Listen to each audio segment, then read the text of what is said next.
dar uma modulada tanto no cortisol, quanto você estimular com que a sua suprarrenal funcione bem, porque você tem um hormônio que chama-se DHEA, que ele contrabalança, vai contrarregular o cortisol. Conforme a gente passa dos 30 anos, já começa a cair. Conforme o estresse fica crônico, ele cai mais ainda. Então, tudo isso você pode modular mesmo na prática clínica para que aquela pessoa saia um pouco disso. Então, intervenções psicológicas... Dormir melhor. Comer coisas menos inflamatórias, menos açúcar na alimentação no geral. Perfeito. Fazer exercício físico, que vai regular o estresse. Exercício físico e como fazer exercício físico. Porque o exercício físico, ele é um estresse, não é? Uhum. Então, se o cara está estressado, você vai jogar um exercício físico, ele não vai estressar mais? É aí que tá a sacada. Tem tipos de exercício físico, o cara vai estressar mais. Então, se você colocar ele pra fazer um HIIT, não é? Um treino intervalado, às vezes ele fica mais inflamado. Então, o cara que tá muito estressado... Um cardiozinho no zona 2, que o cara fica lá, 60% da frequência cardíaca máxima e tal, ele consegue manter a troca de oxigênio, vai fazendo com que o corpo circule o sangue. Então tem muitas práticas. O cara pode ouvir mantra, fazer binaural, pode fazer um grade, colocar o pé no chão, pode fazer exercício físico, fazer sauna e banho frio, fantástico, que o cara vai quebrar aquela variante negativa da mente. E para finalizar, né, a coisa que a gente percebe hoje na medicina que muda muito o fluxo, principalmente os pacientes depressivos, por quê? Existe uma premissa que ela não é totalmente precisa, mas é um meio para você que não é da área da saúde entender. Quando a noradrenalina e a adrenalina está muito alta, que é o eixo que acontece primeiro no estresse, aquela pessoa tende a ser ansioso. Quando ele tem muito cortisol, a pessoa tende a ser depressivo. Então, uma das coisas que a gente percebe no paciente depressivo é que ele entra num ciclo vicioso de pensamentos negativos, porque o lado emocional está super falante, né? A amígdala está super falante, e só com coisas negativas. Como você faz para quebrar isso? Muitas vezes você precisa ressignificar. Como que você faz para ressignificar? Alteração do estado de consciência. Como? Pode usar psilocibina, pode fazer... Drogas, mentira. A gente não pode... Na verdade, tudo é drogas, né? A cara né? da Isabela nessa hora. De suplementação, assim, mas... poderia ser drogas, você poderia chamar de drogas, medicamentos também. Mas por exemplo, você pode ter alteração de estado de consciência com um estado de transe musical. Sim. Com estado meditativo, com orgasmo. Então, a alteração da consciência, ela não necessariamente é através de drogas. Voltamos ao ponto, né? Falar pro pessoal transar mais, eu sempre falo. É uma frase que eu repito aqui. Você sabe que logo que eu tive o burnout, me perguntaram lá na Jovem Pan, Isabela, você perdeu a libido?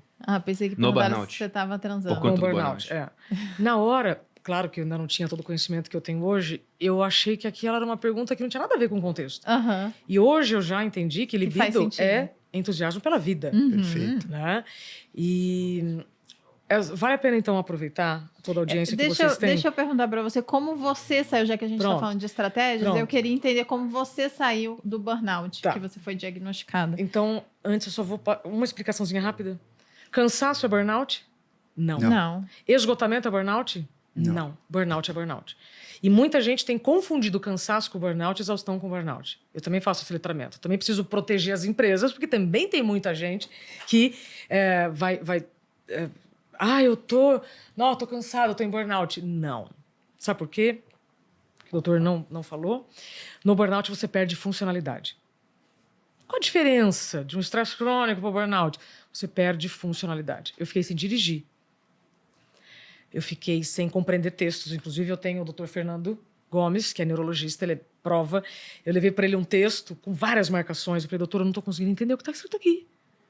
Ele falou, calma, Isa, você está vivendo uma perda momentânea, nós vamos recuperar. Tá? Talvez se ele tivesse me falado assim, nossa, ferrou, nunca mais vai voltar, eu poderia ainda estar lá acreditando. Então, depende muito das orientações que você recebe. Tá? Então, qual a diferença de um estresse crônico para o burnout? No burnout, você perde funcionalidade. Tá? Se ele não chega de um dia para o outro, ele também não vai embora de um dia para o outro. Tá? Não existe burnout materno, nem sexual, nem racial. A síndrome de burnout está associada ao ambiente profissional. É tão curioso o Brasil, porque tem gente que nem aceita no burnout, já está banalizando o termo. Aí tudo é burnout. Não é. Começa a botar cansaço nome, né, é aquilo que você não respeita, porque você se acha... Não, depois eu descanso, depois eu durmo, né? Tomo um energético, uma anfetamina. Outro dia saiu um estudo. Qual é a maior droga hoje vendida nos ambientes financeiros? Começa com V, não posso falar. Eu tomei, me deram. Um endocrinologista. Uma consulta de 4 dígitos. Ele falou assim, Isa, vou te dar aqui um remedinho. Vai resolver sua vida. Você dá conta desse seu estilo de vida que você precisa dar conta desse estilo de vida? Que horas que eu acordava, Malu? 00:30. Eu trabalhava nos primeiros jornais da TV. Eu colocava meu ciclo circadiano completamente de perna pro ar. Realmente não tinha como sobreviver. E aí, mas aí, ao invés dele me interditar, eu já tava tratando já de 5 problemas graves, ele falou assim, não, vou te dar um remedinho. Aí você toma quando você acordar. Menina, você vai ficar ótima. Tomei. Meu Deus. Nossa, foi incrível. Aí, nessa época, eu já tava tomando remédio pra dormir e pra acordar. E pra viver. Então, depois de se acordar, você ainda... Aí vai. Café, energético, estimulante, mais um monte de coisa. E o V, né?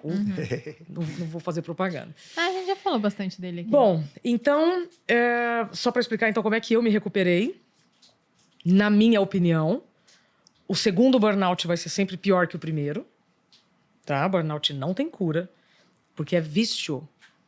Assim como uma pessoa é viciada em drogas, chocolate, o trabalho se tornou um vício para ela. No contexto familiar dela de vida, e aí tem questões genéticas também que interferem muito, doutor, não sei se você concorda ou não, eu venho de uma família em que o trabalho sempre foi colocado como a coisa mais importante do planeta e ponto. Mas não foi culpa deles, foi o modelo que eles tiveram. Mas foi como você falou, eu estou falando de uma família de agricultores. Então, existia um esforço físico durante o dia, mas à noite descansava-se. Acabava, o sol se punha, vão dormir. Então, essas frases que a gente herda são muito perigosas se você não atualiza no contexto. Tá? Então, eu vim de uma família em que só o trabalho era importante. Então, todo fim de semana, onde eu estava, mesmo de folga, estava trabalhando, estava estudando, estava buscando um curso novo, uma habilidade nova. Até porque, se você não entregar resultado, tem uma fila no seu lugar. Então, esse tipo de pressão também faz com que você perca a noção dos seus limites e vá excedendo cada vez mais. Por isso que o burnout, para mim, é ausência de si mesmo. Bom... O que eu vivi com o burnout? Qual foi a recuperação? Além das questões farmacológicas, em que eu precisei tomar algumas medicações, muita terapia, muita faxina existencial, social. Eu chamo isso de atualização de identidade. É um outro tema que a gente pode conversar quando você quiser. Aí você parou de trabalhar? Eu fui demitida. Você foi demitida, aí você dormiu. Acho que aí você já deu uma revolucionada na sua vida. Mulher de Deus, eu demorei ainda muitos meses para conseguir dormir sem remédio. Para conseguir viver sem estimulantes. Com isso porque, claro. de fato, o fato de dormir na hora errada, não dormir durante o período da noite, é algo que o Duprá sabe muito mais disso do que eu, mas é algo que degrada a pessoa ao longo do tempo. Então é muito ruim. Se esse programa fosse assim, ó, como dormir mais... Não sei se seria mais sexy o título, sabe? Porque a questão toda está com o sono.